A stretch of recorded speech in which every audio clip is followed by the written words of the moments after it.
call the meeting to order for the Kansas City, Kansas Community College Board of Trustees, December the 17th, 2019. And now we will be led in our Pledge of Allegiance by Ms. Tammy Bartunik.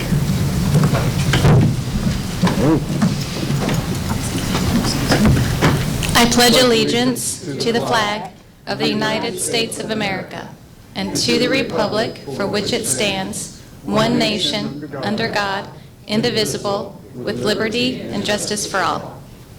Thank you so much. All right, now we'll have roll call. Trustee Ash? Here. Trustee Brown? Here. Trustee Criswell? Here. Trustee Daniel? Here. Trustee Garner? Here. Trustee McIntyre? Here. Trustee Sutton? Here. All right.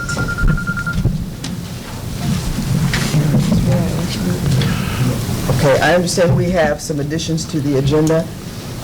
Dr. Moore? Yes, Madam Chair, we do. I'd like to request that we have two more items added to the recognition portion of the agenda, which we'll expand upon shortly. And then under new business, we need to add entering into a contract with Simplar, S-I-M-P-L-A-R. And we need to add one additional executive session to discuss preliminary conversations of the acquisition of land, and that would be for 10 minutes. All right, can I get a motion to approve the agenda with the amendments? So moved. Second. It's been moved and seconded. We accept the amendment agenda with the amendments. All in favor? Aye. Any opposed? Motion carries. Thank you so much. All right, now we have audience to patrons and petitioners.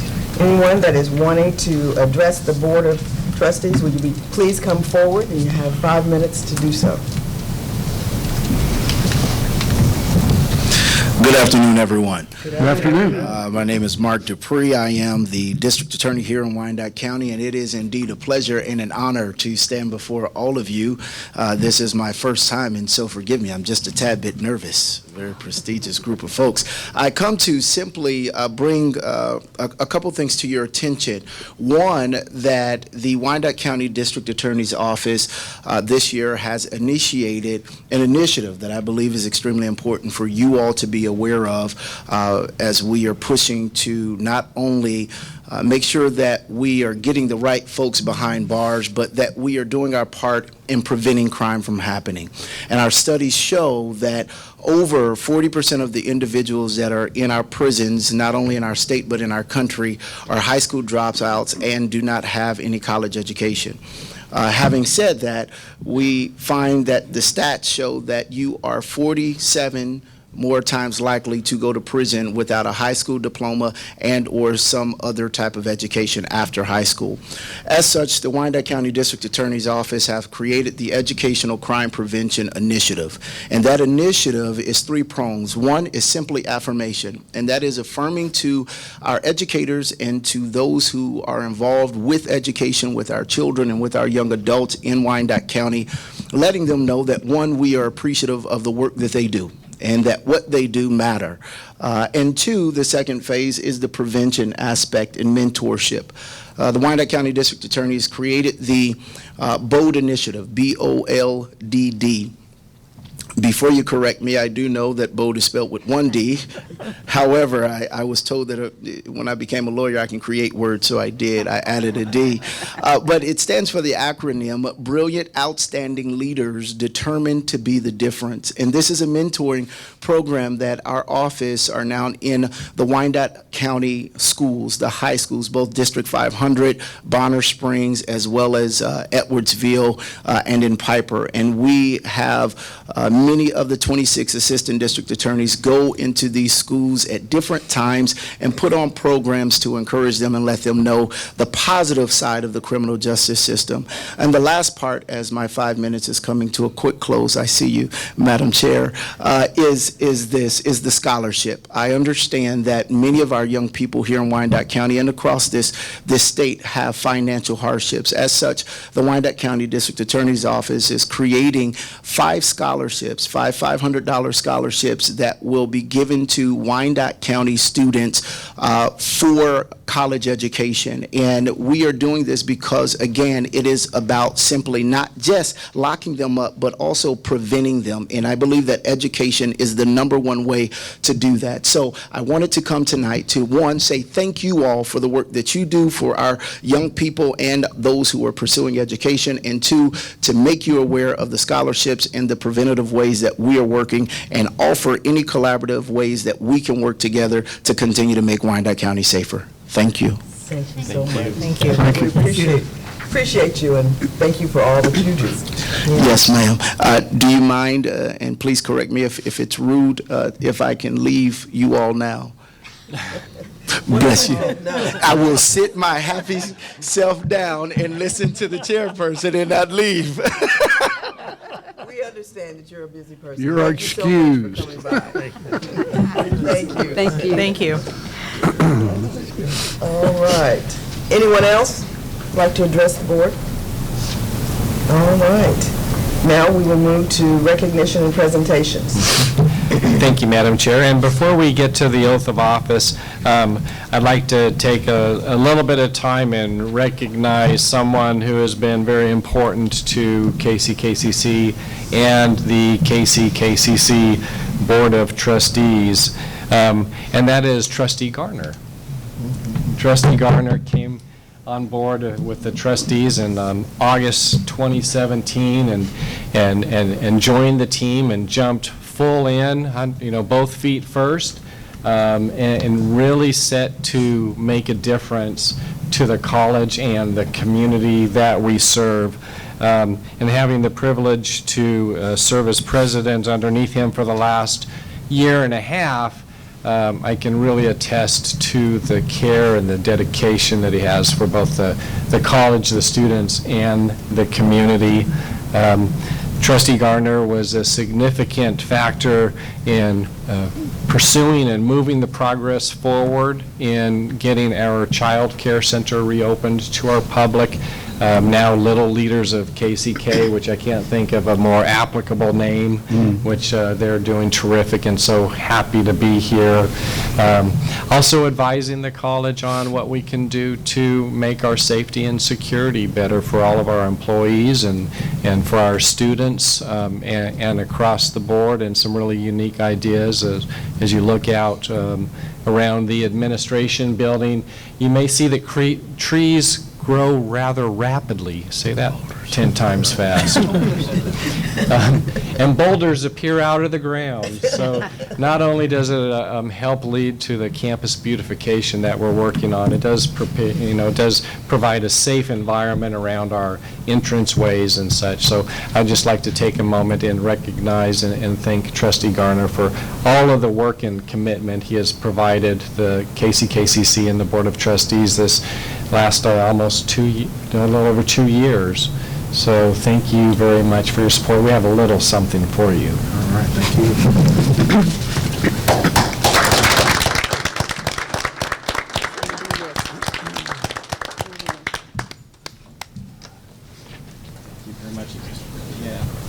Appreciate what you've done. And this says, let's see if I can read it now. In recognition of and tremendous appreciation for your service on the KCKCC Board of Trustees, Mr. Tyrone Garner, August 2017 to December 2019, Kansas City, Kansas Community College. Thank you. Thank you.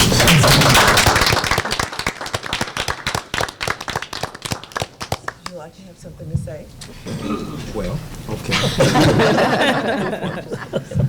Well, actually, I got appointed, I believe, in March of 2017. Yeah, and I started in April of 2017. Yeah. And it's an honor to have filled the seat of a longstanding trustee, Clyde Townsend, who we all remember, and so that's truly an honor to fill that. When I came on, I recognize that KCK has a proven track record of being instrumental in facilitating community growth, citizen hope, individual opportunity, and increased prosperity in Wyandotte County and beyond. I am an alumni of Kansas City, Kansas, And I know the value that Kansas City, Kansas Community College played, not just for me personally, but in my professional growth as well. Kansas City, Kansas is a bridge, for those of you who don't know, to four-year institutions. It provides enhanced employment opportunities for those that get their education. And basically, it improves lives. And who would want to be a part of improving lives? And that was one of the reasons why I joined the Board of Trustees. What you come to find out real quick is that a four-year college is not the only pathway to improve opportunities. We have a great technical program here at this community college, if I can promote this college just a little bit, and the great staff that we have here in helping, what I said, improve people's lives. The overall goal is student success with the college. But we want to educate a skilled workforce that can connect people to jobs that can provide a livable wage for anyone that wants to work hard and have a better life for their families. I'm proud to have worked with students, staff, and my fellow trustees. And so thank you again, Mr. President, fellow trustees, and Madam Chair. One of the things that I'm most proud of, and there's plenty of things that your board has done, but some of the standouts to me, and I know the President mentioned some of them, but we maintain competitive tuition that's affordable, especially for those that they're in Wyandotte County or seek to come to Wyandotte County. As you see, and it was mentioned, infrastructure and capital improvements. You can just look at the signage, the parking lot, the bridges, our public safety enhancement, our building and classroom enhancement. We hired a visionary, proactive president with a 21st century mindset on educational leadership and learning. We solidified policy that reinforced equity in business practices, hiring, and most importantly, human dignity. We reinforce those policies here at your college. We're proud to have worked to have no mill levy increases, no tax increases. And I know that's a big concern for a lot of our residents here in Kansas City, Kansas, and that is a commitment that we made for as long as I've been on this board. Work with other trustees. Trustee Criswell really pushed to change the meeting times so this board could be more accessible to working families that wanted to come out and be a part of seeing what this board is putting forth in some of the great things that we're trying to do, not just for this college, but for the students and the individuals that want to come here, and more importantly, this community. We opened a state-of-the-art VA center that really, I believe that this whole metropolitan area should be and can be proud of, recognizing our veterans and really reaching out to them and providing that bridge for them to enhance their educational opportunities, be it if they want to stay in the military or if they want to come out and seek public life as far as employment opportunities. And the big thing is the daycare. That was closed, and that was one of the things when I first came on that many people talked to me about and said, Mr. Garner, we want you to really push to get the daycare reopened. Well, we just knew that this being a learning facility, that daycare just wasn't a right fit. Being a learning institution, we agreed as Board of Trustees members that we need to work towards an early childhood learning center. And that's what this community has in that facility. And if you haven't seen it, I encourage you to go by and visit it. I'd just like to congratulate Ms. Broom, who will be the new face replacing me on this board. She stopped me in the hallway at the last meeting and she said, you know, I got some big shoes to fill, Mr. Garner.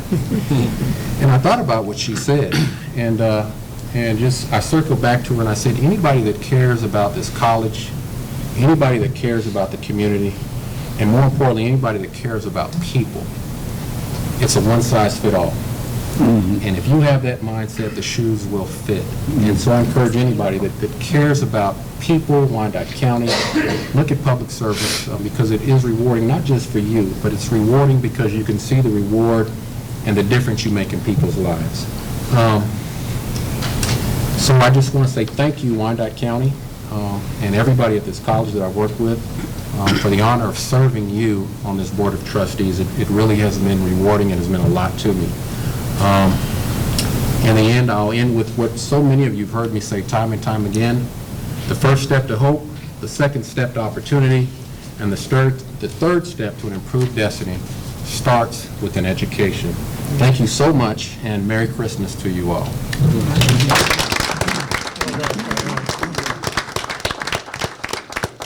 We have certainly enjoyed working with you, and we are going to miss you. And when you said about the big shoes, I was going to say, what size shoe do you wear?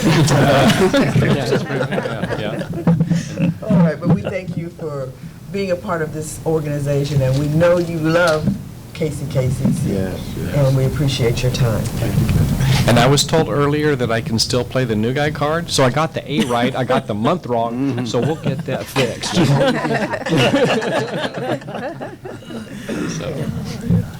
All right, we don't have any. We do. Oh, one more? Okay, go ahead. I'm sorry.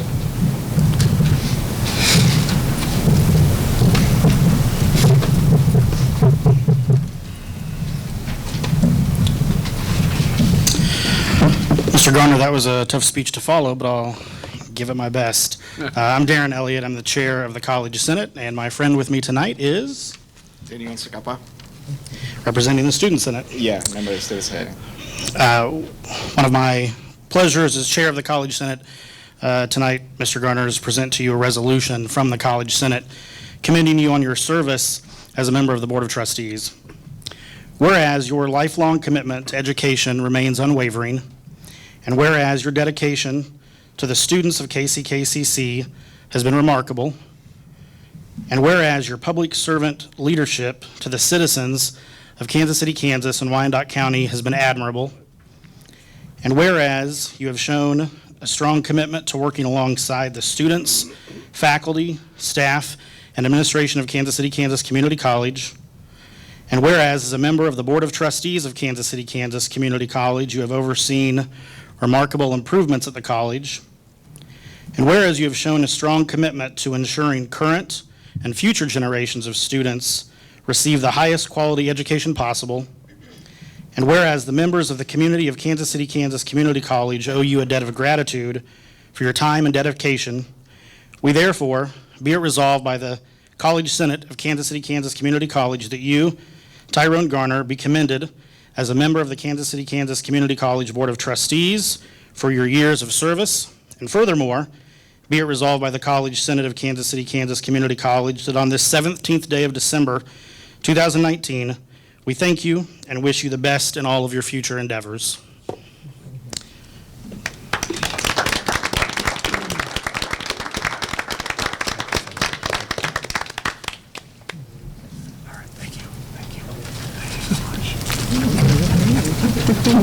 Let you take over. Very nice. Okay, have a good evening, everyone. First of all, I wish you a happy holidays and Merry Christmas to you all. I want to highlight the Student Senate activities we host this year and this semester. The finals breakfast at the main campus, the tech building, and the Pioneer Center. In the main campus, we have around 310 participants, students. In the tech building and the technical education center, we had around 325 students and almost 100 in the Pioneer Center. We host the 95 annual Candelaria ceremony 2019, and we have approximately 225 attendance. And we have a really good speaker, alumni, Jessica Rodas. She's going to be the new director of the Saturday Academy. And the campus partnerships we need to highlight: ICC, Jazz Band, Jazz Shore, Fund Band, the Theater Department, Foundation, and the Student Senate, Game Run, and student activities. The Student Senate present a $500 check to the foundation for the students, a scholarship from students to the students. And the students in the Game Run help to collect funds for the scholarship. And the next point, we had the breakfast with Sana last Saturday, and we have around 260 attendance and 305 with volunteers in the total. And the Student Senate Music Club, we have volunteers from Student Senate, Music Club, Student Nursing Association, Sigma Pi Sigma, Catholic Students of the Kansas City, Kansas Community College, Christian Student Union, and the Gamer Club, and international students. We're preparing for Campus Wonderland, CEO sponsored by Honors and Student Senate. The first students with children to submit the registration for toys, and we distribute the distribution. Day is December 19 from 2 p.m. to 5 p.m. in the game room, and we need more toys, and we are able to get more donations, and we appreciate our donors. And if you have some donations, we're happy to get it. Thank you, sir. And that's all. And I want to say I see you next semester. And I'm expecting to you all. Thank you so much for the opportunity to be here. Thank you. Thank you. Thank you. You have a happy holiday. Yeah. It's really exciting. And actually, I want to share something about KCKCC. It's my second house. I'm spending a lot of time here, and it's awesome. It's really awesome. Thank you. Thank you. Thank you. All right. I move acceptance of the report. So moved. It's been moved and seconded that we accept the report. All in favor? Aye. Any opposed? Motion carries. All right, we have no communications. Oh, I'm sorry, I'm moving way too fast. That's okay. That's all right. Very good. So Miss Pat would just say, "What is wrong with you?" Now we will have the oath of office presentation for the KCKCC trustee, Miss Pat Bruni, and the other elected trustees, Mr. Don Ash, myself, and Dr. Ray Daniels. great. Presented by Dr. Greg Mosher. Thank you, Madam Chair. It's my distinct honor to present this tonight.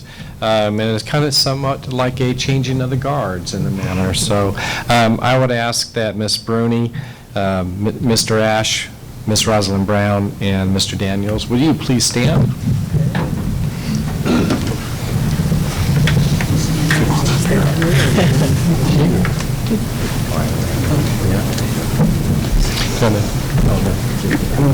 Okay.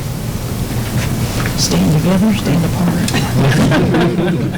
We really do like each other. I'm taller than you. Okay. Very good. So being recently elected to the Kansas City, Kansas Community College Board of Trustees, I have the oath of office. And if you will repeat after me, we will go ahead and begin. So this is at the state of Kansas, county of Wyandotte. Say I, and state your name.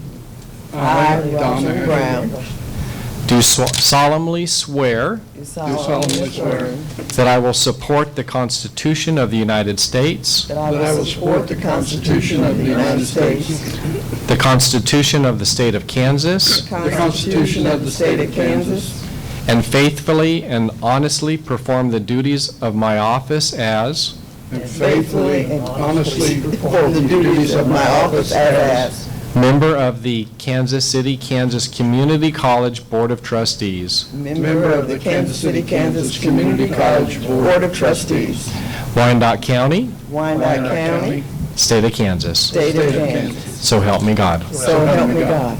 All right, very good. Thank you. Thank you. Welcome aboard again.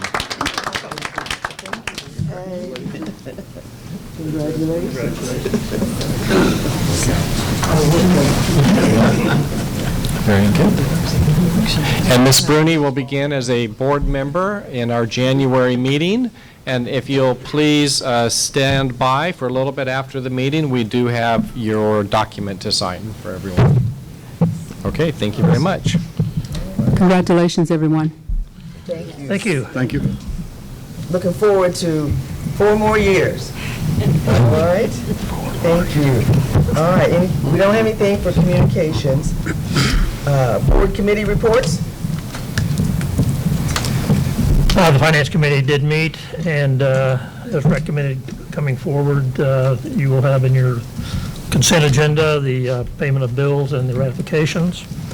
And the Policy Committee also met and reviewed several policies that will be coming to the board later. And there is a policy that's being brought forward tonight we'll vote on later. Anyone else? I would also like to report on the governor's budget listening tour that I attended last week. It was comforting to know after a lecture by the governor about how the budget is processed that all of us in attendance actually had input. So we broke into groups.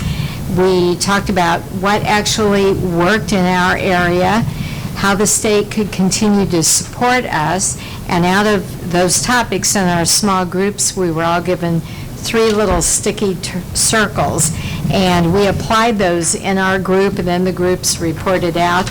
The good news is community colleges were mentioned 6 out of 6 groups in one fashion or another. So I think we are on the radar, I know we are on the radar of the governor, and we have lots of support in terms of state funding based on that meeting. So happy to be there, happy to represent the college.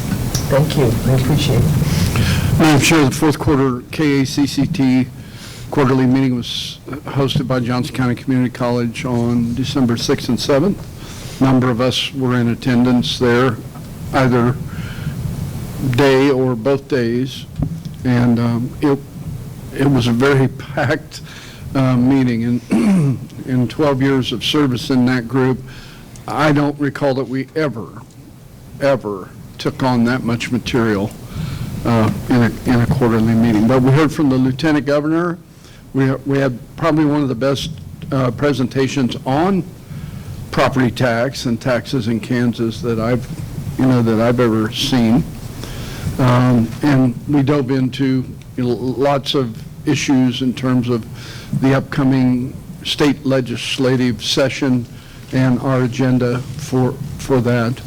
And we feel like the short of it is, as Janice said, we're on the radar. The governor is supportive, and the legislature. There's a few landmines we're going to have to negotiate, and a few things we're going to have to watch out for. But all in all, the outlook is positive for community colleges, I think, as we go into this legislative session, unless somebody messes it up along the way. So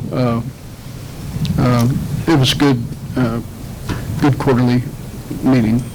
I think so. I think, all of us learned something in attendance. And I encourage all trustees to try to attend as often as they can, because this is our state, and we need to be a part of what's going on. Next meeting will be the PTK Honors Lunch and Program in Topeka in March. It's in March this year. It's typically in February, and we have a hard time getting back from Washington, D.C. and Legislative Summit, getting up there, but it's going to be in March this year, and then we will have a quarterly meeting there also. And then the June meeting is slated for, I think we're going back to Garden City in June. So. And those meetings are a great opportunity to see some of the other community colleges within the state. If you don't get a chance to go to them, this is the opportunity to do so. Yes. Thank you. Anyone else? Any other committees? All right. Can I get a motion to approve the consent agenda? So moved. Second.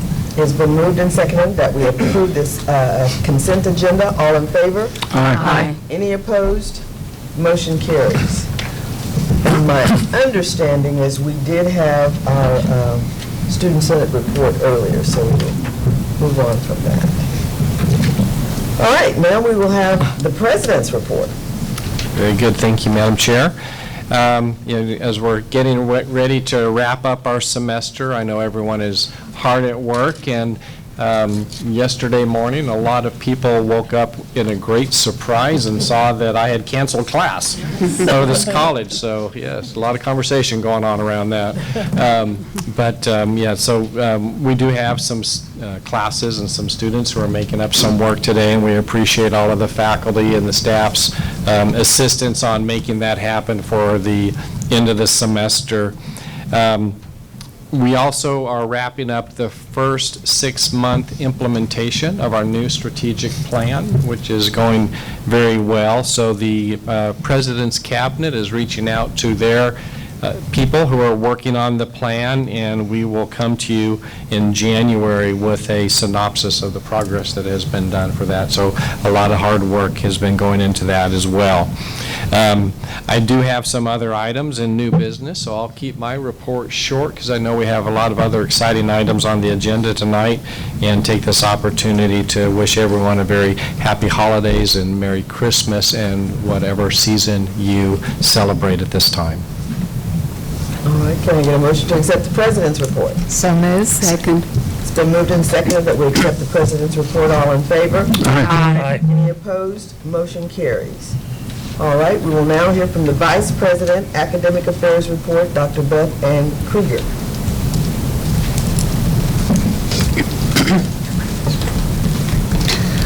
Good evening. Good evening. You have my report in front of you, and I have a nice surprise for you. Last time, we featured some students and some exciting things that were going on with them in the biomanufacturing program, and I'm going to have Dr. Tiffany Bohm introduce some faculty members. I had a question from the board a few months ago about active learning, so I'll go ahead and let them start. Good evening. Good evening. How are we all doing? Good. Awesome. I have today a couple of our fire science instructors. We have our coordinator, Todd Miles, and then we have Pat Dunn and Andy Brooks, and they are going to show you a little bit about how they implement some active learning strategies in the classroom and do some learner-centered activities, and they've actually got something for you to do, so come on up. All right, so they first asked us to do something on active learning, and the way that we teach our program is a little bit different. A lot of times our stuff is hands-on, but we needed to find something that fit this environment. So what we have here today is what we call our candle dissection lab. So what we're going to do is we're going to go through some of the fundamentals. We're going to go through some of the fundamentals on what we do for our fire behavior chapter. This is one of our earlier on chapters with our students, and it really gets into the science behind what fire actually is and how it's made up. So there's a couple terms that we're going to throw out as we go through, and we're going to really go through that. So the first thing, obviously, we're going to go through on a candle. So once your candle's lit, we're going to go through and I'm going to explain some of the things that you see on the candle. Just be aware of the wax dripping off, so we have paper plates and stuff like that, so we don't make too big of a mess. But Todd, if you want to go through and get them lit. But the first thing I want you to look at on your fire is you're going to see it has a frequency to it. It almost has a flicker to it. The other things I want you to look at is the top of the flame is going to be yellow in nature, but look underneath on the under part of the flame, you're going to see a little bit of blue. Those things that you're seeing, there's two different types of fire. So we have a pre-mixed flame. So if you guys ever took a science class, you use that Bunsen burner, or if you have a gas stove, that's going to be that blue fire because the fuel and the oxygen are mixed together. So that's going to be your highest temperature fire, but it produces less light. So more heat is the energy level versus the illumination of it. So as it comes up, it turns into what's called a diffusion flame. So that diffusion flame, that yellow part of it, is actually hollow. And that's where this class goes into, to actually show you the hollowness of it. Now, when things burn, they only burn in the gaseous state. So you're holding a solid candle, but that's actually a liquid. So we treat that as a liquid. So when liquids go to gas, that's called vaporization, versus if you have a chunk of wood, when a chunk of wood goes to a gas, that's called pyrolysis. So what we have in our hands is vaporization going on, and it's vaporizing. But if you look at your candle, you may see that that wick is not burning. It's actually, your fire is off of the wick a little bit, because on where that wick is coming off and that wax is vaporizing, it's too rich. So there's not enough oxygen there, there's too much fuel. And then as we go into the pre-mixed, where it mixes up, you have that blue fire on the very bottom of it, and then it goes to where it's burned up all the oxygen, but there's still plenty of fuel, where we go into the diffusion flame. So if you'll take your screen and just pass your screen through the flame, and you're going to see that it'll cut it off, because it acts as, and if you look down on top of it, you'll actually see that it's hollow. And when it does that, it'll put off a whole lot of gas. That's the fuel that isn't being burned now, because as that flame typically goes all the way around it, it burns that additional fuel. But we're just showing you that smoke is fuel. Smoke is unburned fuel, and that's one of our biggest obstacles that we face as firefighters, is not just the fire itself, but the products of combustion, the smoke in itself. So even where there isn't the fire, that smoke that's coming up over the top of our heads is fire, or has that explosive potential, is the fuel for the fire growth. All right? Does everybody see that? Interesting. So that's one of our other things. Okay, so how is the wax being vaporized? We all understand it's producing heat, and if you put your hand above it, that's a convective current, so the energy is going up, but also that fire is producing radiation. So it's electromagnetic radio waves, radiation, not radio waves, but electromagnetic waves, and that's what's actually going down in all directions, and that's vaporizing that wax. So there's 3 different methods of heat transfer. There's conduction, convection, and radiation. Conduction is usually done from point to point. Convection is on that upward for the fire growth, but when it's in the small stage, the radiation is really what makes the fire start from start to when it gets into the growth stage. So that's really the bulk. Andy's here with me as well. It's hard for 2 of us to do it, so he kind of helped with that, but I think I hit all my points on that. How are we on time? I didn't want to take up too much of your guys' time. Now, when we extinguish these, they're going to smoke a lot, so we have a wet paper towel. So you can extinguish on top. One more thing before you extinguish, I did want to show you, where's that lighter at, Todd? We'll do it here on Dr. Mosler's. So if you put the screen over top, when the screen goes over top, it's taking away the heat of it, because you needed, on the triangle, 3 things. But just to show that that's just, that was just a fuel that was unburned, go back to it, and how we can light up off top. So that's just unburned fuel. So that's just a little snippet of what we do in our classes to really drive home. The other things that we do full-scale burns. We do an 8x8 storage cell. We have a dollhouse that we burn that we can do smoke explosions in. Obviously, those wouldn't fit in this environment, so. Andy, since I hogged everything here. No, you're good. All right. You guys got any questions? Very good. So, sorry we stunk up your meeting here, but that's kind of what we do. Don't set the smoke alarm. It was interesting. You're going to have me trying this at home. It just smells like a big birthday cake. So please, let's thank Pat and Andy and Todd.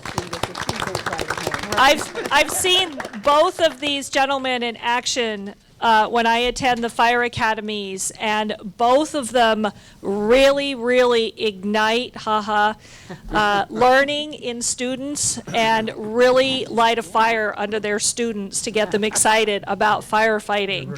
And I also, I've had some really good discussions with both gentlemen, and Mr. Brooks and I, in fact, have exchanged reading lists, book lists. So they bring a lot to the learning environment for our students, and I just thought it would be fun for you to see active learning and learner-centered teaching, and both of them have been through some professional development in that area as well, and they're both full-time professional firefighters. And Mr. Miles does a great job directing the program, so if we could give him another hand, I'd really be appreciative.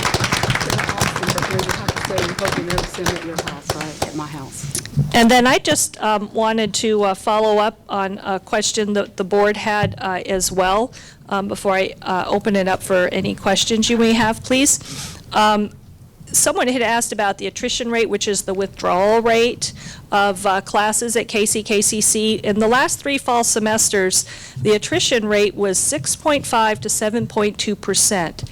This is really low compared to what I'm used to seeing, which is very positive for KCKCC. I'm used to seeing between like 20, 30% or even higher, so this is really awesome. I also want to point out that for fall to fall, first-time freshman retention rate here is 62%. That's not really a concern for me either because, for example, I was at the Complete College America conference last week, and I saw colleges reporting 32%, 35%, 40%. And so, although, of course, 100% or 0% would be best. KCKCC is really doing a great job, and I want to give a shout out to the Center for Teaching Excellence, which focuses on the learner-centered pedagogy, like you just saw here. Faculties have many, many opportunities to enhance their teaching and learning through workshops, trainings, and other events, which you see in my monthly board reports.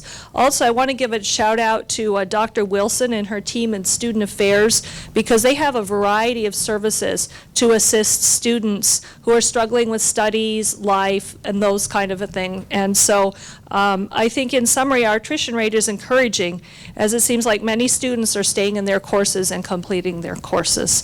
Okay, I'll now open it up for any questions you may have. Questions? With I noticed under Dean Brewer, the co-curricular activities, they're going to be looking at that. And my question is that going to be on the transcript? The co-curricular, it's not going to be on the, I know at one time, I think you were, okay. No, that in general is not something that is put on the transcript. It is something that we look at and assess, though. And typically would be on the transcript would be the grades, not necessarily the co-curricular activities. Students could put those in a portfolio. Though many colleges, particularly transfer or whatever, are looking for portfolios for students nowadays. Well, I know some colleges do, and we're spending a lot of time on co-curricular activities, and I know wherever you go, they're wanting to know what you did outside the classroom. You can be an A student, but they also want to know that you were active, and so that's why I just posed that question. I know it had come up before. Dean Brewer, were you, like she was getting ready to say something, no disrespect to you, but she looks like she was Nope, she saying, can come on up. Yeah, okay. Yeah, I believe that Student Affairs is working on the, because I had heard some of the conversations, is working on the co-curricular transcript. This is just specifically the assessment piece. So those areas that are under Student Affairs, this is just us looking at assessment and the programs that they're offering to support student learning. Okay, all right, thank you. Okay. Can I address that too? Okay. Yes. Because I knew Student Activities was working on that because we were working on it when I left. Yes, so Student Activities has posted that for our students. We're creating an online form where students have to track it themselves, but with that, it will come to our office, Student Activities office, and then we have a committee that we're creating to evaluate that transcript or what they put on it that they'd like to have in their transcript, and then we would put on, so some students might say, I attended a basketball game, or I was a president of a club. So we would look and say, okay, the president of the club is something that we would put on a transcript versus attending a basketball game. So we would help align that. So that is being worked on. It's being, I have some finalization going on to go on the Student Activities web page so that students can go in, and the hardest part about that is tracking. And so we're working on that. So right now it's self-tracked, and a lot of the institutions that I've researched, the students have to track that themselves versus us tracking that for them. So, but it is it's very important. We're using that. It's not a resume. It's not a CV. It's very different. And it will be a co-curricular transcript that we will put our seal on. We'll make sure that it's official. So when they submit it to their other institutions that they're going to go to, that they know it's an official thing from KCKCC. All right. Thank you so much on that. And thank you both for that. I had misunderstood your question. I was thinking you meant the grade transcript. So I'm glad they were both here to help clarify that for me. And so thank you for your interest. Yes. And then the other one is just a comment. I noticed that Career and Technical Education Chef Dean Runenbaum, I see they have more information on the report now, and so I'm pleased to see that. So we can see all the good things that's going on at the Tech Center. Yes, Okay. yes. Thank There's you. a lot of good things going on, and thank you for recognizing that. Great. Thank you for that information. If I could add one more item, as Dr. Krieger and Dr. Wilson were looking at the withdraw question that the board had maybe the month before last, one of the things that they recognized and will be adding to the report, instead of just the number of withdraws from classes, like it was 400 or so, which seems like a great number. When you divide that by the number of heads in individual classes, like if a student is in 5 different classes, they'll show up 5 times. So whether, it's 12,000 or 15,000 heads in classes, that 400 is coming out of that 15,000 or so. And then that's the percentage that Dr. Krieger was talking about, around 6% or so, which is about, it's less than half of a normal withdrawal percentage. So they'll be adding that to the report moving forward, and that will be a little, add some more information, make it a little more informative. And then I thought it was in the Student Affairs report, but you mentioned it, so I'm going to ask it here then. You mentioned the rate of 62% retention rate. Is that what you said? Yes, ma'am. From fall to fall? Is this, which fall, are we talking about fall of last year? Or? Yeah, fall of last year to fall of this year was the data that I had. Okay, so fall of 18 to fall of 19, returning freshmen, 62% have returned. Yes. Okay, all right, thank you. And I had one more comment. When we're looking at the withdrawal attrition reasons, I don't see any transportation issues listed in there, and that used to be one of the top 3. I don't know, does everybody have a car now, or? I can't answer that question. I don't know if we wanted to add that on at the next time we revamp this withdrawal attrition reasons tracking. Transportation Yeah, it used to be one of the top 3. Yeah. Bus, we have bus passes. Right. Our student ID now. We should be able to see that.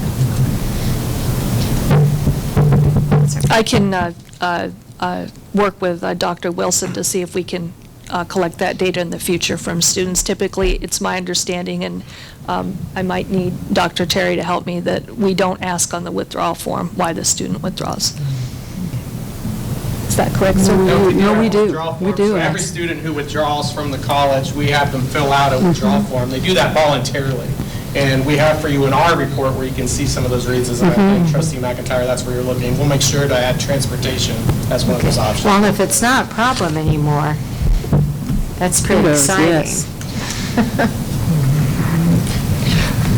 Since we're on the topic of transportation, I don't know if you can answer this, but I know that, each student, one of the things that the trustees we worked on with the president was ensuring that we carried on the student ID as being a bus pass, anywhere in the city to help alleviate some of the transportation concerns. Are we keeping data on that as far as collecting how many of the students actually use their student ID to use public transportation across the metro to get to the college or to maybe a place of employment? Do you know that? It's my understanding, do you want to speak to that, Mr. Beach, that we are? Yeah, we get periodic reports. I think they come about either quarterly or twice a year that has updated information from the Transit Authority on how many students are boarding the bus and what routes they're actually taking and the frequency of the passes being used. And so what we've noticed in the trend since we entered into that arrangement with the Transit Authority is that the ridership is going up steadily each year. The college is getting a great value, or the students itself is getting a great value in exchange for the money that we pay to the Transit Authority for those passes. We're getting a great deal. Our students are getting wonderful treatment, and they're utilizing that pass frequently. So, thank you. Thank you, Mr. Beach. Thank you, Dr. Terry. Any other questions? Move for approval of report. Second. It's been moved and seconded that we approve the report. All in favor? Aye. Any opposed? Motion carries. Thank you so much. Thank you. Happy holidays. You too. All right, now we have a report from President Student Affairs. Dr. Wilson's not here, but Dr. Terry is. All right. Dr. Wilson sent me tonight. Lucky you. Lucky you. Long-winded. All right, you have our report there in front of you where we talk about the great activities and engagement that we have as we continue to serve our student population. One of the questions about withdrawals was brought up recently, and so thank you so much for that comment. We'll make sure to add that. In November, we don't have as many withdrawals because we are past our withdrawal period, and so the majority of those withdrawals are going to be because of extenuating life circumstances, where we give our students an opportunity to be able to bring that forward and talk to us as a committee for a tuition appeal and a request for withdrawal late, so that it doesn't adversely affect their transcript. And so we have an opportunity there to be able to help our students who are in need. And so I'll make sure that we get that added on there for transportation, because it is an issue, and thank you for that. So our enrollment ended up pretty stable. Now this is exciting as you look at community colleges across the state of Kansas. Only 3 community colleges were breaking even this year, and so we're happy to be one of those. As you see from recent trend data, that enrollment across the country is actually down right now as the economy continues to do well and more people go back to work. Fewer students are going to college. And so we're doing our part. Our enrollment management team, along with all of our college, is reaching out for students and continuing to engage with potential new students. And then this new category of students that's becoming a trend is called SCND, some college, no degree.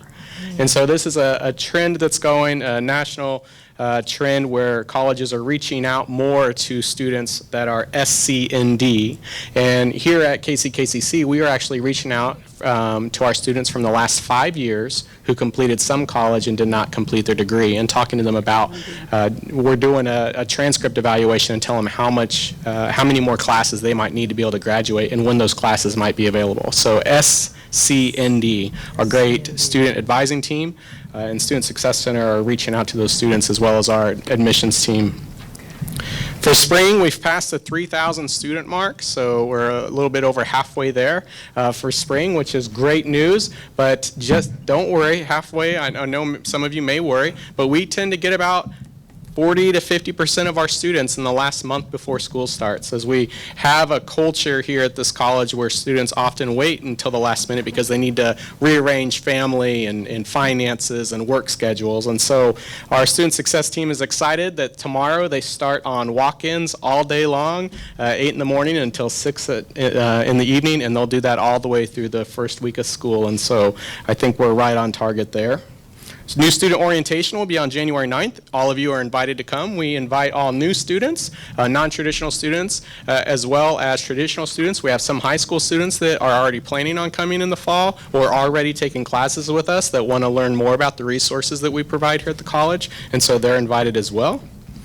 Downtown Campus Center is exciting. While right now it's focusing mainly on our GED and our ESOL program, or our ESL program, our campus coordinator there is doing great things in the community. And here recently, Nora actually worked with a Spanish radio program that hosted her live to be able to talk about the opportunities that KCKCC offers for this area. And so really great things there. We're very proud of Nora and all the great stuff that she's doing.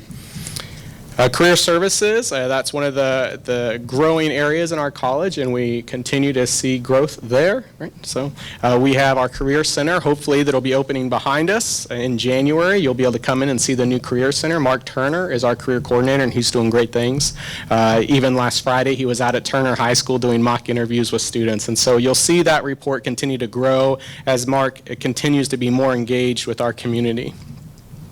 Some recognition for our Student Accessibility and Support Services team. If you look at the data that we show you there, comparing 3 years ago to today, you'll see where our student accessibility students, those requesting accommodations, has more than doubled the last 2 years.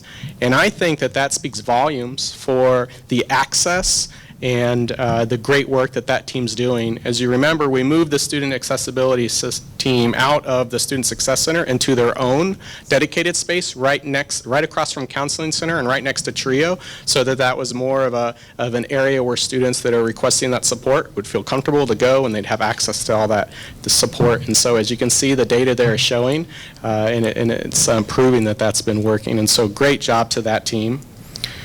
Our TRIO team and student activities co-hosted the first KCKCC induction of the National Society of Leadership Success. And these were 35 scholars that were selected from across the campus, and they had their inauguration, and so that was pretty exciting.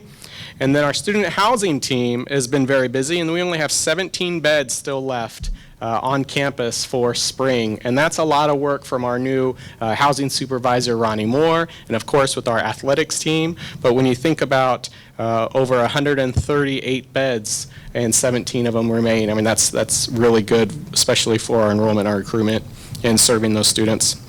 And then to wrap up with athletics, as you can see there, something to note is that our athletic director, Tony Tompkins, is looking into whether to move some of our teams up to Division I from Division II based on their recent success that they've had. And so that's exciting, as 2020 is the year in which they reevaluate where schools fall within their division. And so we'll wait to hear more on that, but that's all good news. What kind of questions can I answer for you this evening? I just had one, Yes, ma'am. Dr. Terry. Let me go back to this real quick. For the, first of all, thank you for your presentation. Oh, I appreciate that. Happy to do it. For the SC&D students, are you finding that those folks are more trending towards deciding to go, or return to, I should say, a community college or four-year college, or what type of I guess you might say gravitation are you seeing at this point? That's a great question. So a lot of those students that we're contacting are telling us that they've already transferred on to another institution. And so we're trying to figure out how we can use our national clearinghouse data a little better to show us the students that are moving on to other schools. And so we found a little snag there. We're calling students and they're already like, oh, I'm already in school. I've already completed a degree. And we're like, oh, good job. Congratulations. Remember us, right? We have our alumni association. Come on back. And so we're going to utilize our national clearinghouse data a little bit better, but the ones that are stopping out, the true SCNDs that we're identifying, a lot of them are financial challenges, or they found work that's been able to supplement their income just fine. And so we're trying to talk to them about the importance of a degree and how close they are coming back and finishing. So a lot of them have transferred on, but we're trying to get the ones that haven't. Trying to clarify, sure. We'll do better at that too. Hopefully we'll be able to provide you a report soon of the number of those students that we encouraged to come back. Okay, thank you. Yeah, that's a great question. Thank you. Well, and we should, be really happy that those students have gone on. Yeah. We're a place to boost people up, I think. Sure. Any questions? All right. Thanks, team. Happy holidays. So moved. Second. It's been moved and seconded that we accept the report. All in favor? Aye. Any opposed? Motion carries. All right, now we will hear from the Vice President, Strategic Initiative and Outreach Report. Ms. Tammy Bartay.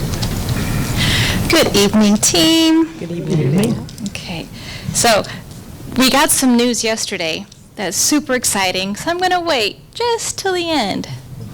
That, my friends, is a teaser. Okay? So, let me see. You do have the full report in front of you. But to add to that, I'd like to just give you an update about the behind the scenes with Lawrence Fishburne project they're working on with PBS. So, yes, I know. So exciting. We are on schedule. We have all of our documents submitted for that video shoot, and it's scheduled now for March the 4th. So that will be the day that the production team's on site, running video, interviews, B-roll, and we can expect to see a rough product about 6 to 8 weeks after that initial shoot. So I'll continue to kind of give you some updates as we move forward with that, but we're super excited about that. You will also see, hopefully by the end of next week, a new billboard. It'll face east, so as you're driving west into the Legends, it's the board right now that says available, right before you get to the 435 loop, headed west on I-70. That will now be the KCKCC board. And I'm super happy to say that we kind of, we won that, I'll just say that. We got the board. I'm not going to give away any details. And we do have an updated program highlight with the president to share with you tonight. It's about 4 minutes, so it's a little bit longer than our usual video, so I don't want to talk too long, but I do want to give you time to watch it. You ready? Ready. Hit it, Randy.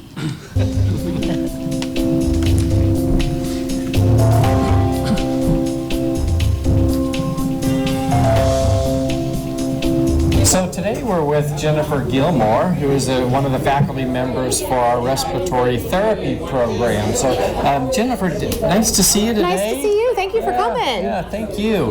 Can you tell us a little bit more about your program? Definitely. So Outcome for Respiratory Therapist is big. It's huge right now in the area. A lot of our students are actually being hired as student RTs at surrounding hospitals. Okay. And as a student RT, you are able to assess your patient, evaluate, take care of them, recommend some therapy. So you work closely with all the other interdisciplinary professions.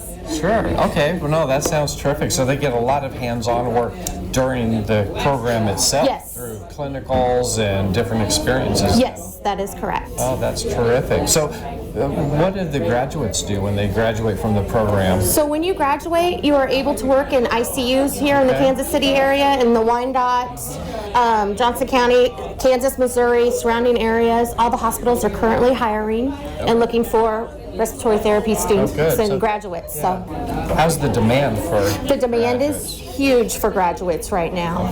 There's every hospital in the Kansas City area pretty much has a job opening of some sort in some form or fashion, whether it's as needed basis or full-time night or full-time days. Okay. So Jennifer, I understand the program is accredited as well. So who's the accrediting agency? That is called COARC, and that's Commission of Accreditation for Respiratory Care. What benefit does it give our students when they graduate? Well, they are able to sit for their MBRC exam, which is the board exam that they are required to get their RT license. Okay. So they're able to sit for that, and then when they pass that, they can work anywhere that they get their state license. Oh, that's terrific. So, yeah, great opportunity for our students. So let's take a look at what's going on today in the class. Sure. Yeah. Hi. Hi. How are we doing today? We're doing good. Good. What are we going to do here today? Bronchial hygiene. Okay. So go ahead and put it on. What is- All right, so we'll have you put this on. All right. And basically what this does, it clears the mucus out of the patients, out of the chest that patients just had surgery in, or CF patients, and then high-risk pneumonia patients as well. Okay. We're going to start off with 5. Okay. And it's going to vibrate. Airway clearance, it's going to move up. Clear out the mucus. Okay. All right. Increase. All right, you ready? We're going to go up to 10, okay? All right. Let's do it. Yeah, it does vibrate. Yeah. Gradually increase it up to 12. Okay. So what type of patient do you do this on? On a cystic fibrosis patient or anyone that has risk for pneumonia, and patients who get out of surgery that just had like one lung surgery. Okay, yeah. All right, I'm gonna go to 15. All right. Sing us a song. That was terrific, Jennifer. Thank you very much. Thank you. You have a lot going on in the classroom today. Can you kind of walk us through what the students would do in this cycle of their experience today? Definitely. Today we did isolation, where they learn how to protect themselves from certain diseases that patients may have when they come in contact with them today. So that's called isolation, and they learn how to put on protective gear, and then what they actually come in contact with. You saw with the black light. Right, yeah, you had germs all over. Yes. So with that, and then how well are you going to actually clean afterwards? So you know there's always something there. Right. And then your second one that you saw was CPR. So when a patient is not responding or they're not breathing, what do you do? Because sometimes you will walk in and see that in the hospital. And so they learn, I got to call for help, check and make sure everything's okay, start chest compressions, start bagging, whatever needs to be done to help keep that patient alive. Oh, that's terrific. So this really gives them a real-world experience for what they're going to be working with and the equipment and some of the conditions that patients might have when they're in the hospital setting. Yes. So that's terrific. Well, thank you so much for allowing me to come in and spend some time with your class. And I guess I have to give this back now. So, all right. All right. Thank you so much. Right. Yes, thank you.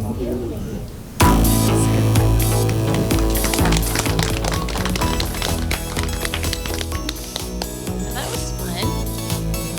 And No, They did a great job on that. They didn't show them poking me with needles and stuff as well. but- That's the next one. Oh, that's the wrong one? Yes. Oh, just wait.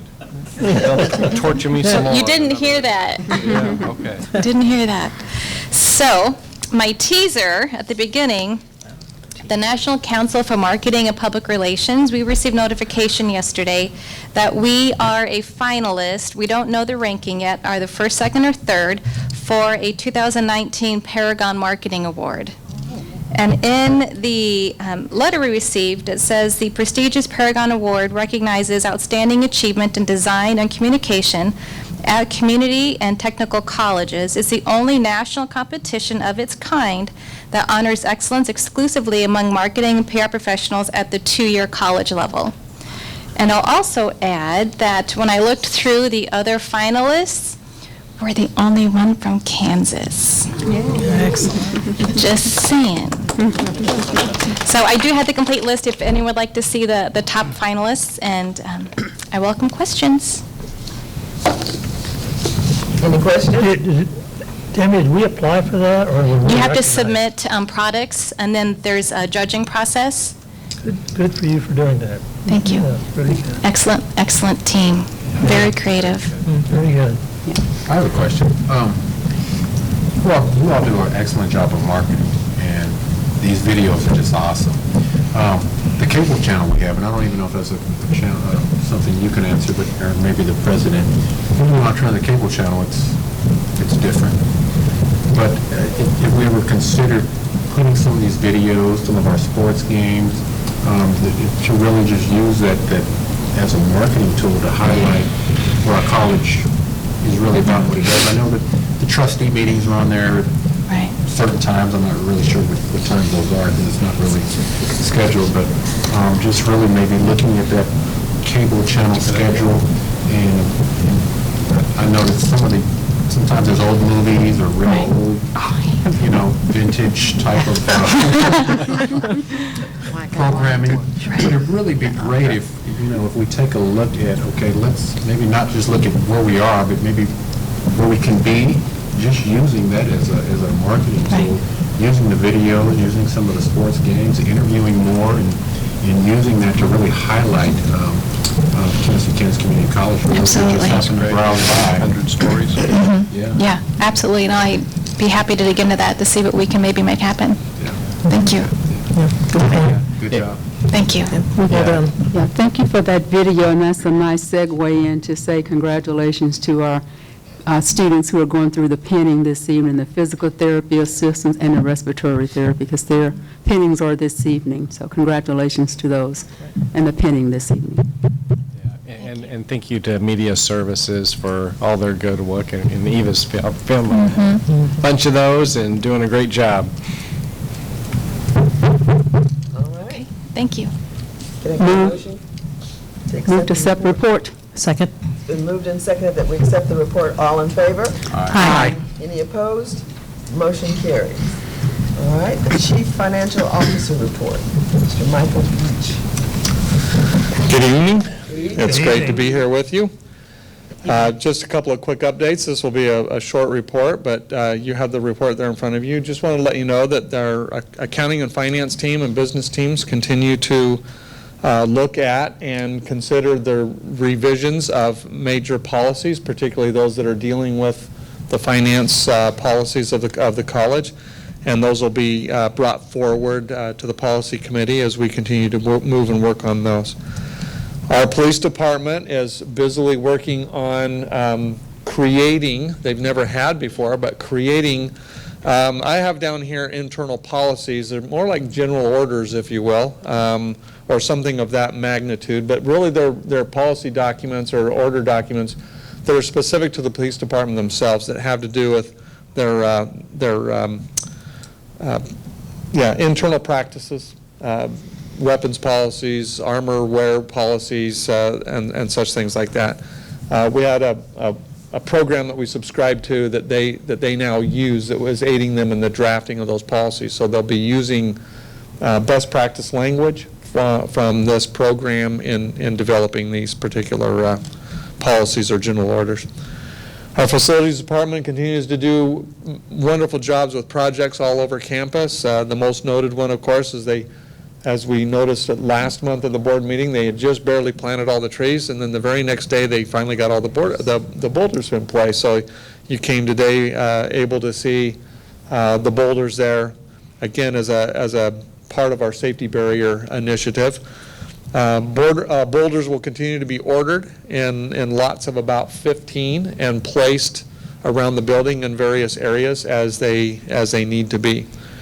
We're also, we just purchased stainless steel bollards that will go into the ground and lock into place. They'll actually be removable, so they'll have a lock that can be removed.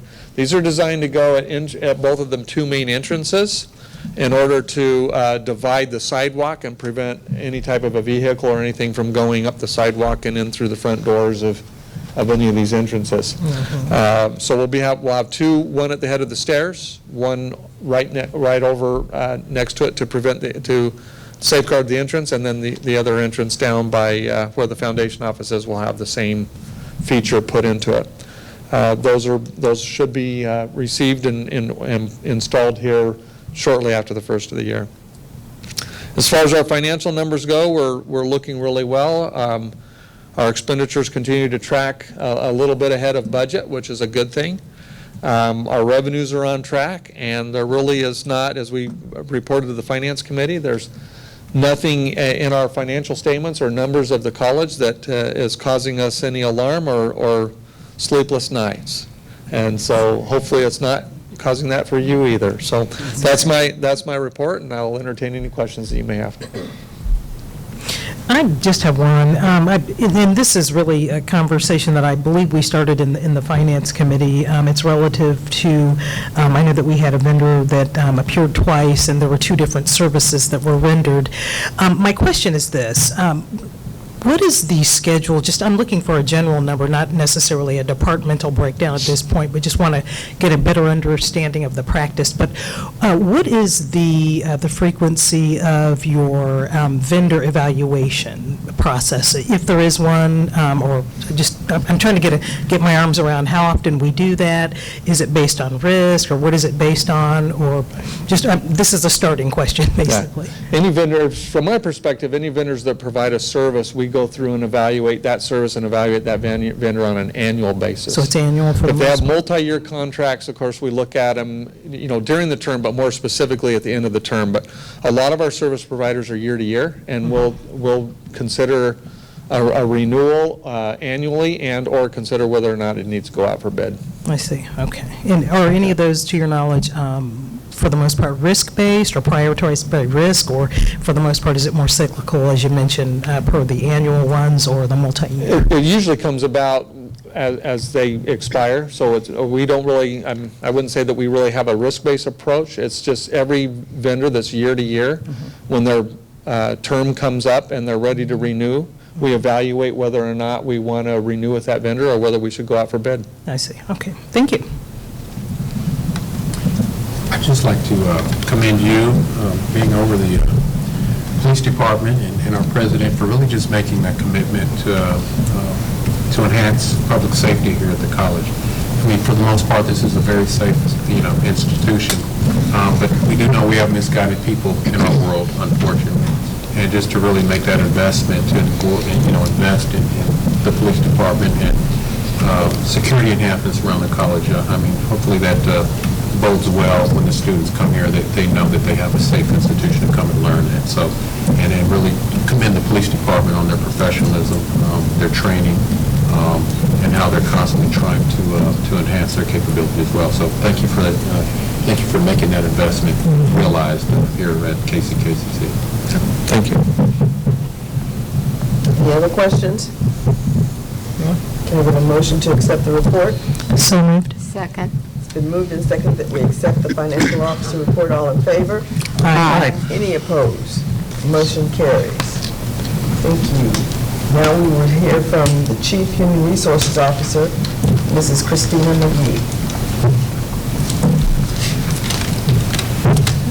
Good evening. Good evening. Well, my report is short this evening. Just wanted to share with you a few things that we've done in December for Human Resources. So we embarked on this journey of creating job descriptions. So we've had job announcements, but nothing formalized in the form of a job description, which is very different than just our announcement. And so I thought it was very important that we have that formalized and that it's also accessible to employees. So we finalized that project, and so what we're going to be doing so that it's accessible to all employees, because right now we get a lot of phone calls from employees that are asking, well, what's my job description? Do you have it? Sometimes we do, sometimes we don't. And so now we're going to be placing that on our HR SharePoint site along with the position grade and the salary range so that employees have all of that information accessible to them.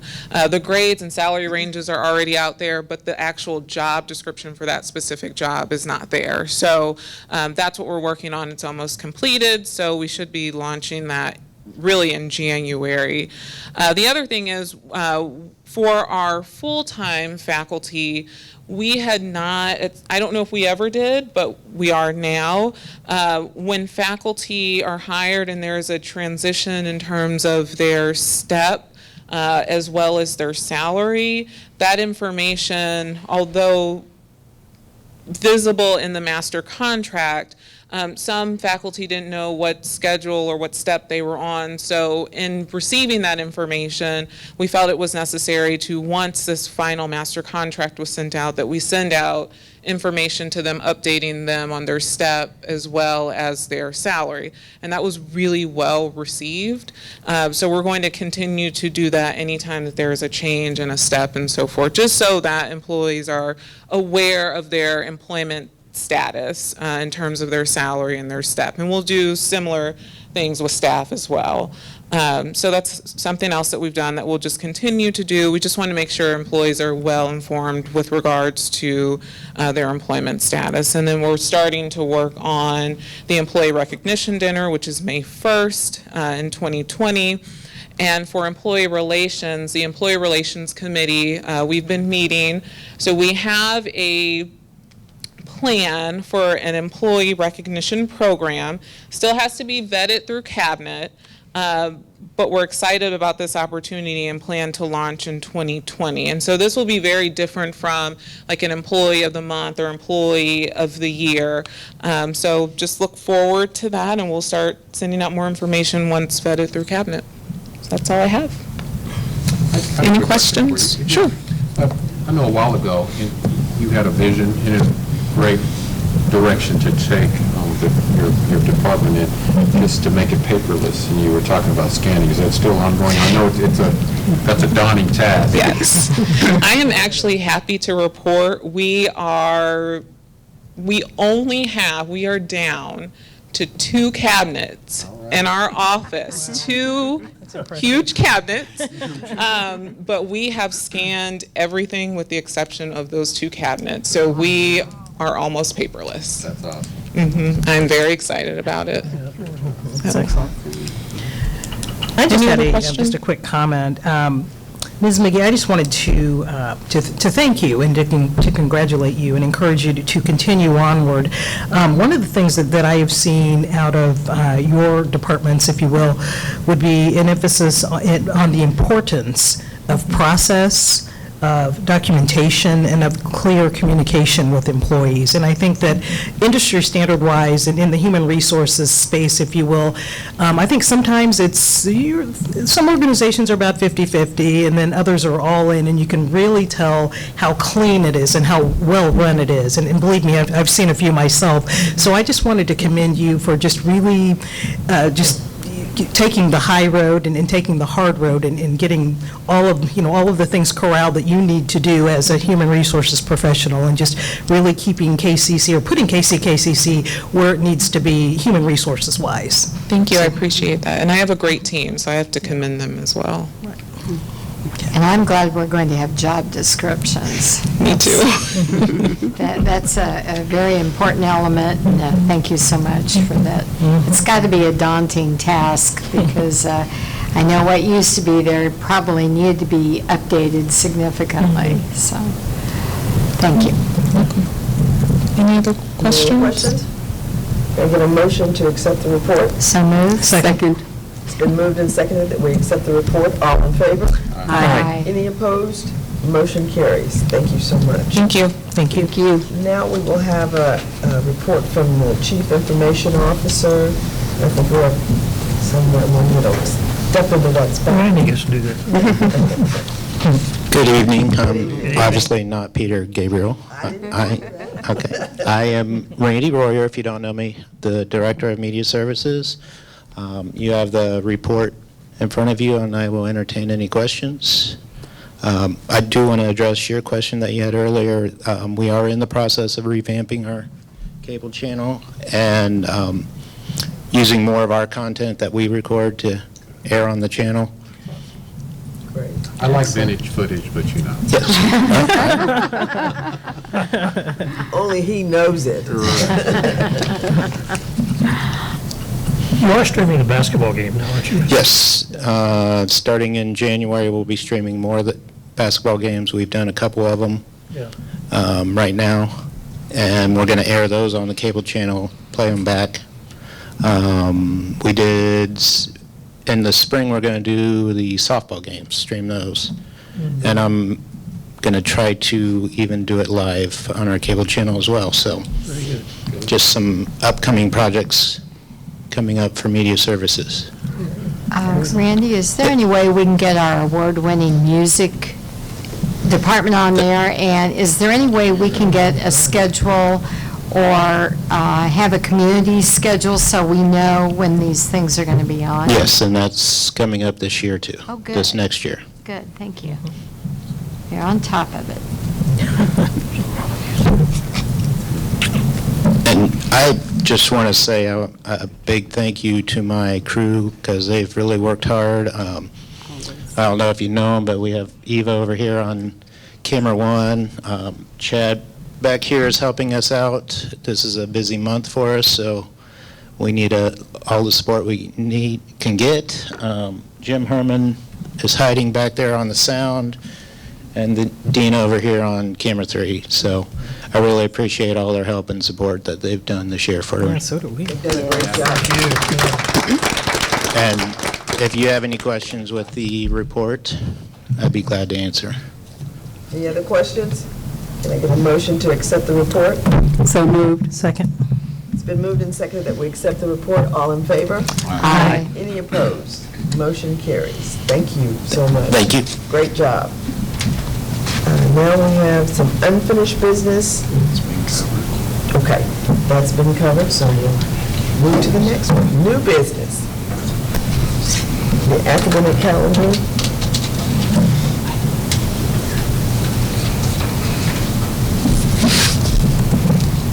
Good evening again. Sorry I jumped ahead on the unfinished business. I was just excited about the numbers.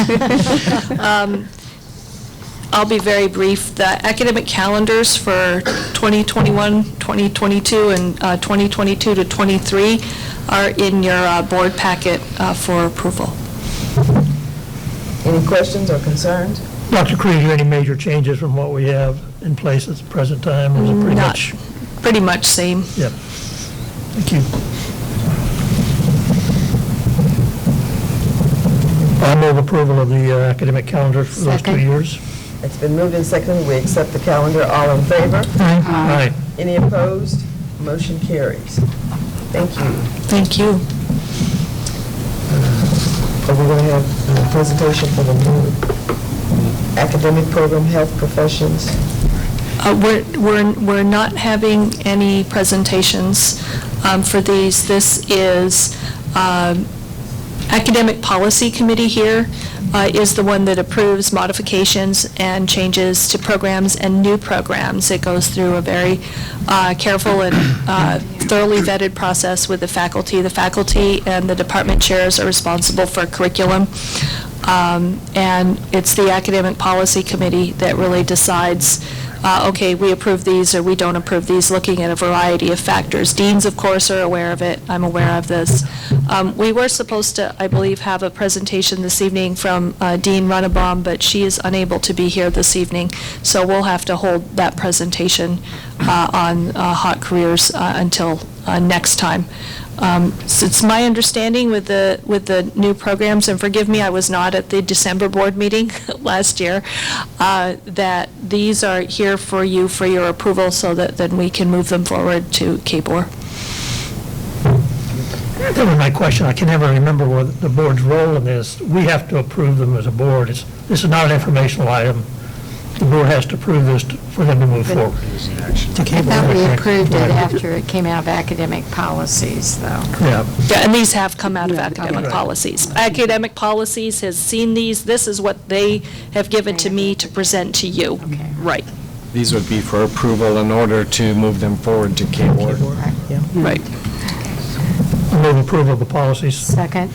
It's been moved and seconded that we approve the policies. All in favor? Aye.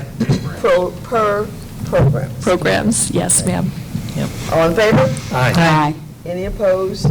Motion carries. Thank you so much. No, thank you very much. I appreciate it.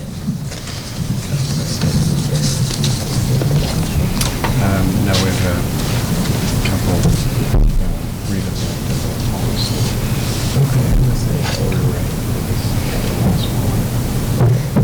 Artist gifts. Okay. Now we will review the artist gifts for KCKCC. Ms. Rita Litt, art donation. Yes, thank you, Madam Chair. Approximately a month or so ago, I was approached by the artist representative for Rita Blitt, and for those of you who are not aware, Rita is from Kansas City, and she's had a long life of being a very nationally and worldwide recognized artist. She does a lot of abstract work with a lot of motion and color and form in her work.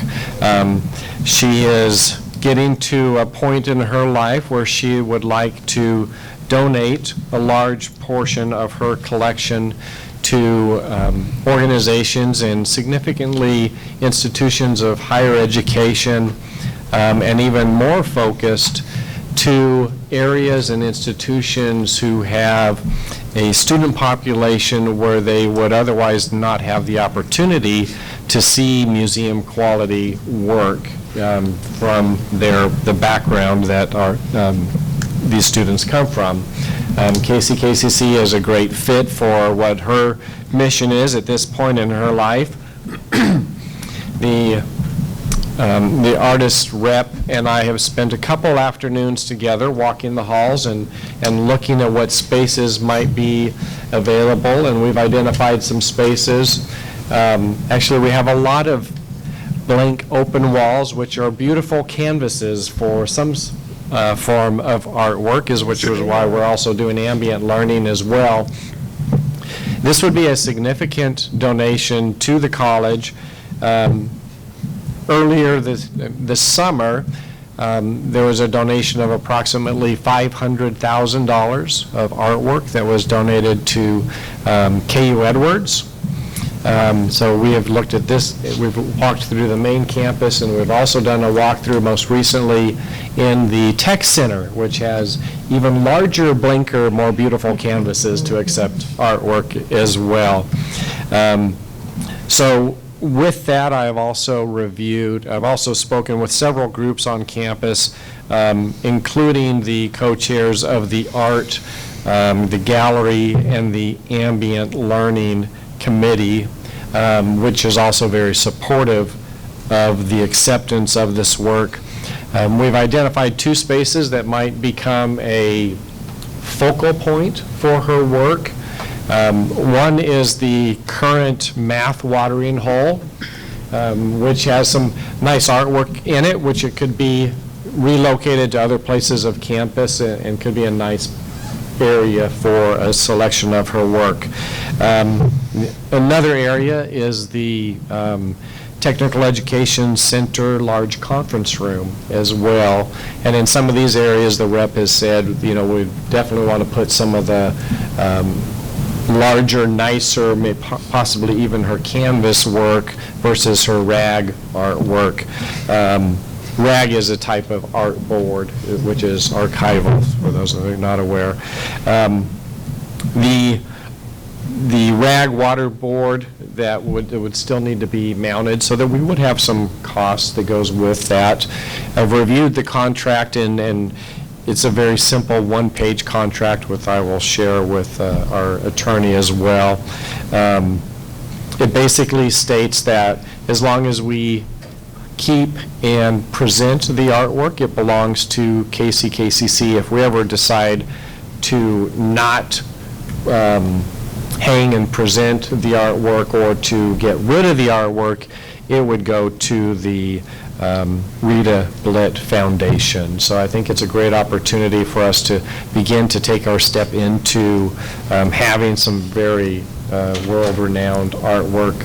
We're also talking about the possibilities of some 3D sculpture work as well. So really excited about this donation. It is a significant dollar amount that would be donated to. So I bring that to the board for your questions and approval if desired. Yeah, I have a question, a little broader too. I assume in the contract there's something about having insured, or work insured, and my question is, do we have any kind of insurance over the artwork we have on the campus? Because we've got some very nice pieces, and I don't know what it's worth, if it's ever been evaluated, and if so, should we have some kind of insurance on that? Do we have anything like that? And do we need something, is something required for this donation? Supplemental policy. Right.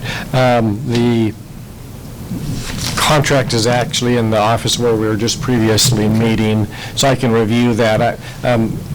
From my review, I don't recall anything regarding an insurance clause that gave me pause. Okay. But we would still review that prior to acceptance. Well, I sort of think we should do it. I just bring it up to see it. I assume it would be covered under your property insurance. Okay. It might require a rider, but I think it's covered under general property. Our existing art is covered under the property policy as it's currently underwritten.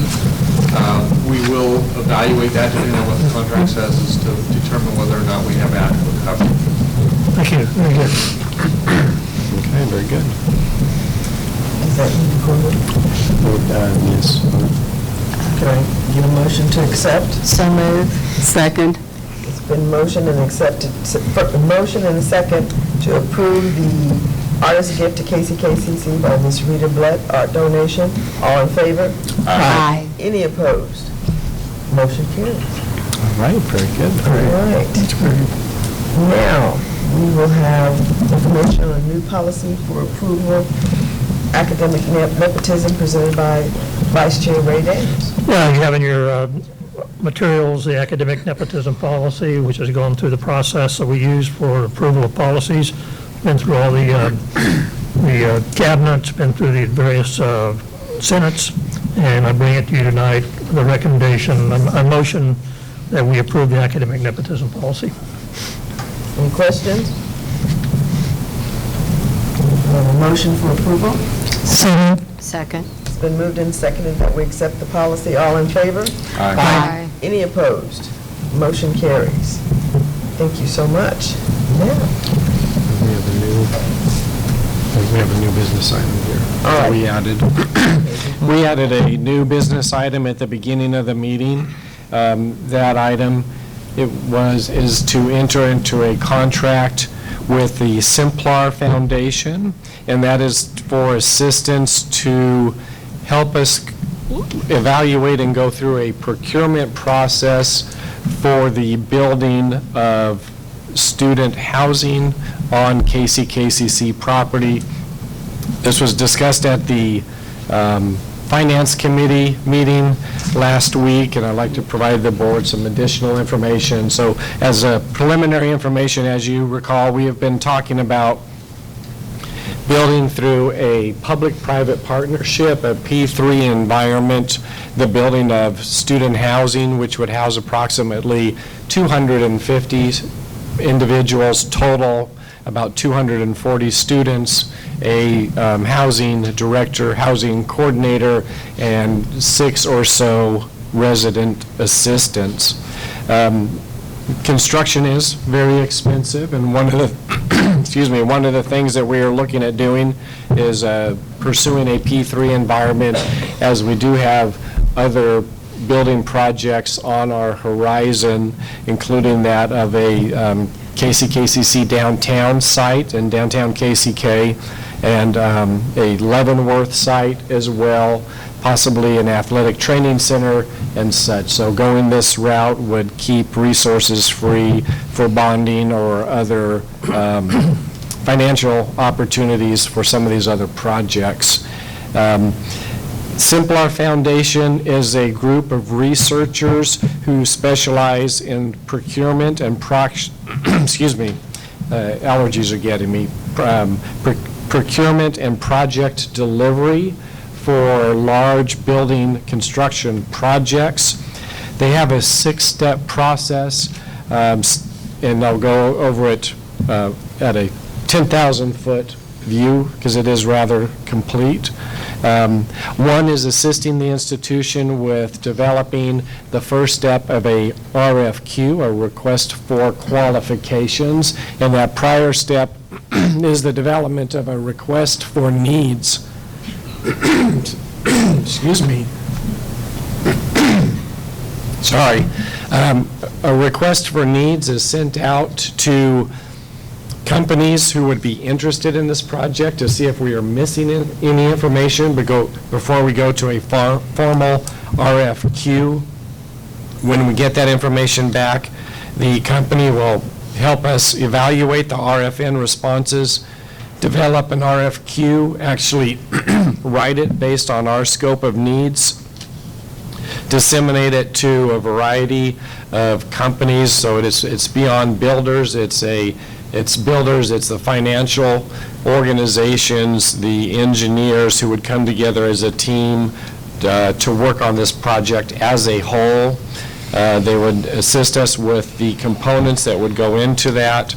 They would assist us with the solicitation, review, and evaluation.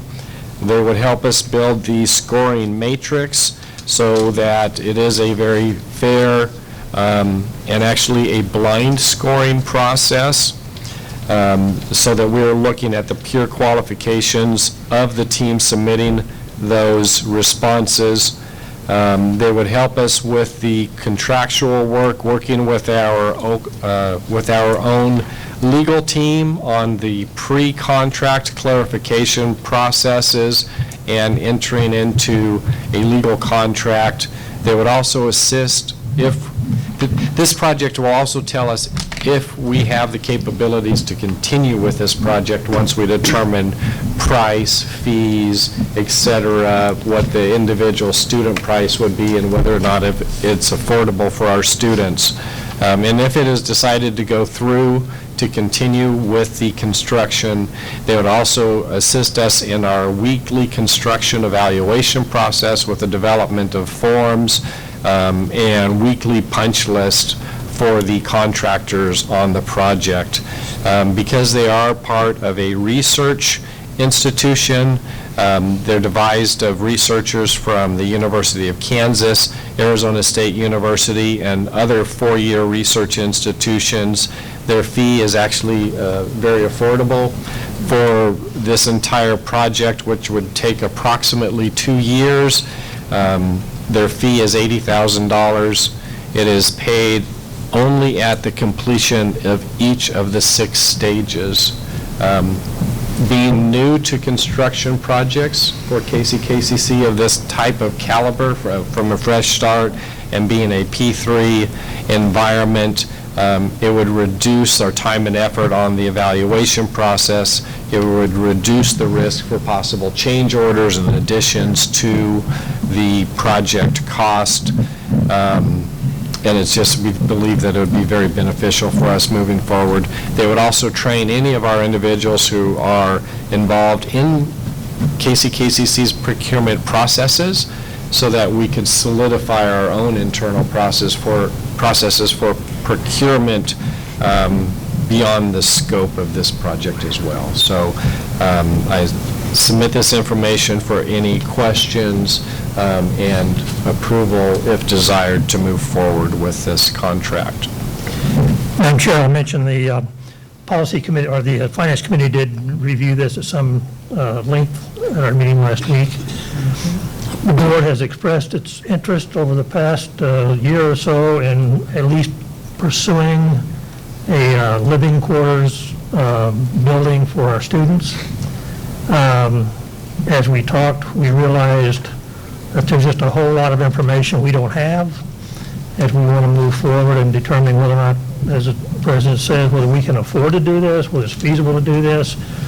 But the board is certainly interested in pursuing it, and that means, in our opinion, that we do need some expert help from outside to help our administration, to put together the facts and figures, to come to the board down the road somewhere so we can make an informed decision as to whether or not we can move forward with this process. So I will move that we accept this proposal with Simplar to help us develop plans or other proposals for moving this forward for a campus dormitory. And Trustee Sutton and Trustee Criswell, if you have other comments about that, please chime in. I'll make the motion and we do it. Second. I got a question. Go ahead. Sorry. Just for the transparency of This is the right order. our residents, I got two questions. How did we, if you can answer that, Trustee Daniels, how did we come to this company and selecting them? Was there a formal process? How do we narrow that selection down to this company? Dr. Mosier can go into that better than I can, Tyrone. Sure. The thing we have to remember is that we don't have to use a bid process for this particular activity. It's a service activity, and so we can take the bid or the company that best provides for us the services that we need. So again, I think we had a couple of organizations, but Dr. Mosier can explain that better. Sure. Thank you for that question. It is important. So as we've been doing research on this, I've subscribed to a variety of magazines and resources, and from those outreaches, I received a quarterly magazine from the Kansas Architects Institute of America. AIA is a national organization of architects and firms that do this type of work. They provide free services for people to answer questions about projects and put them in touch with organizations and an entire list of organizations that can help with building projects and design work. They work with this organization that comes out of the University of Kansas, set up the meeting with Simplar and Kansas AIA. We sat down together with them for a team of ours for about 2 hours or so and talked through the processes and the services that they provide to help organizations go through this process, and a list of their clients that they work for, and they do work for a lot of educational institutions across the country. And then from conversations in the services that they provide, the extent, the resources, they have over, I think they said 15,000 procurement documents that Simplar as an organization has gone through.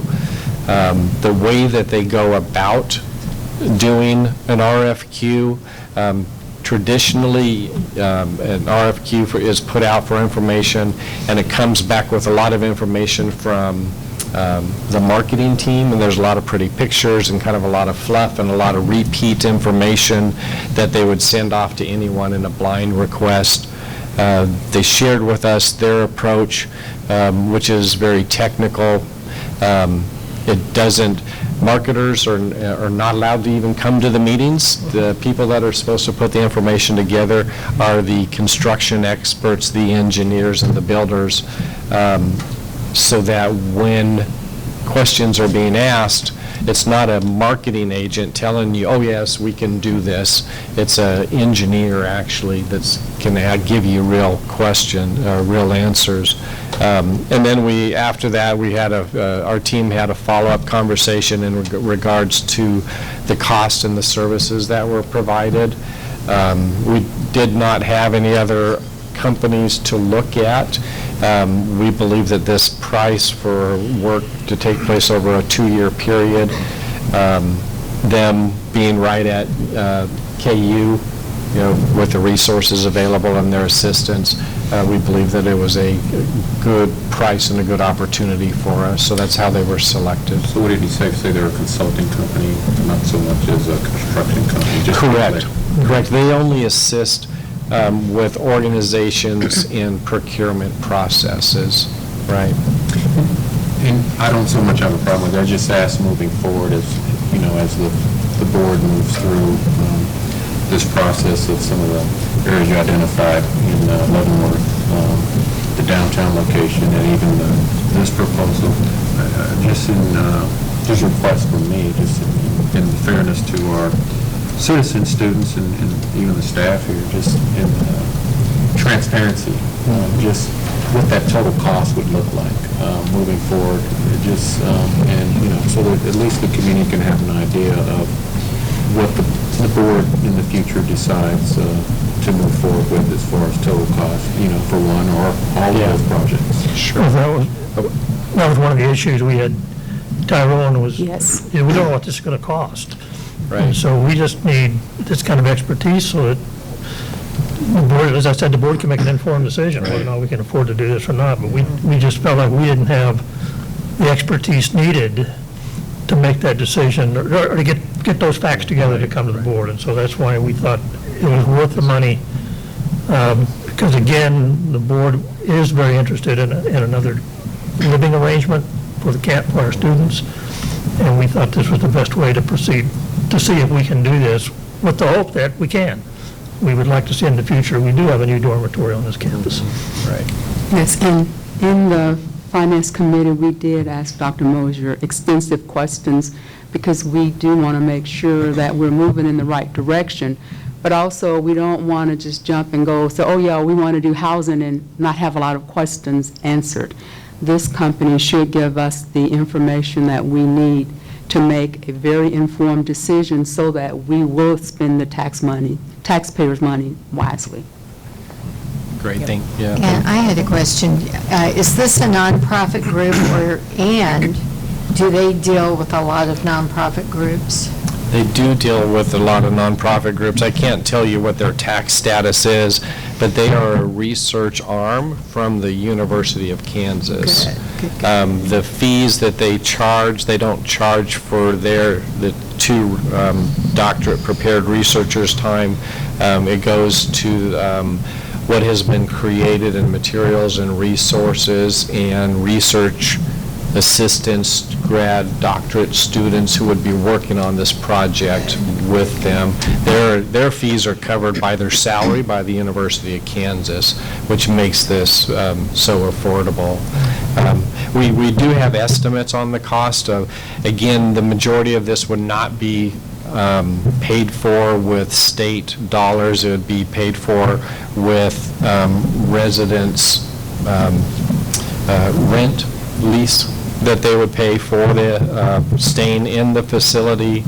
I've spoken with multiple builders. It keeps coming back around to several ways to calculate it. One way is $100,000 to $110,000 a bed. And then the other way is about $300, $350 a square foot, and we've run some pretty detailed analysis, and I have diagrams and such. It keeps coming to around $24 to $28 million. At the end of this period, we would do a long-term land lease at the end of our payoff period with whoever the company is that does the construction and such. We would own the building at the end of that. So we would be leasing in an environment very similar to our current leasing obligation. I asked this next question, not to knock the request, but just more for clarity. When you talk about the magnitude of cost, which you mentioned with these big projects that could potentially be relevant to this college and to this to the Board of Trustees to make an informed decision. This company, as far as their track record of success and clientele, has that been vetted out to show that they're favorable? Very much so, yeah. Thank you for those questions. Any other questions? Motion to approve. So I had the motion, somebody else seconded it. No, I seconded it. Moved and seconded that we accept this approval for the housing. All in favor? Aye. Any opposed? Motion carries. We'll move to the executive. We have one more. We'll come out of this executive session. We have 2 executive sessions. Okay. And then the second one, we will come to open session back here. We have 2 executive sessions one that was added.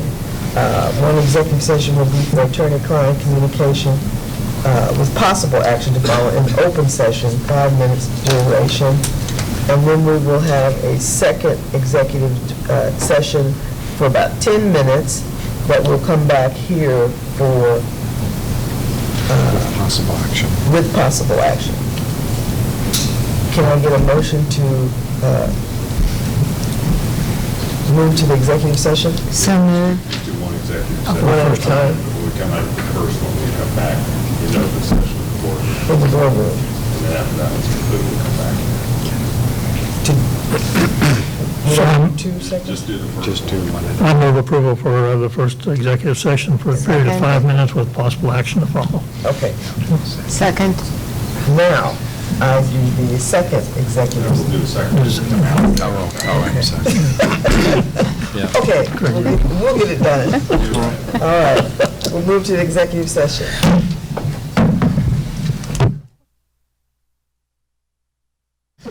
Ready to call the meeting back? I'll call the meeting back to order. Is there anybody that has any comments or suggestions that they want to be made before we adjourn? Merry Christmas to everybody. Merry Christmas. Merry Christmas, Merry Christmas. happy holidays. Thank you for all you and- do.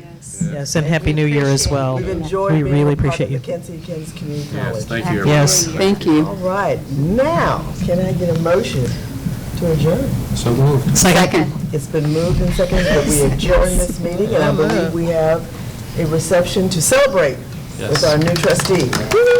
Meeting adjourned, and we have some documents that need to be signed.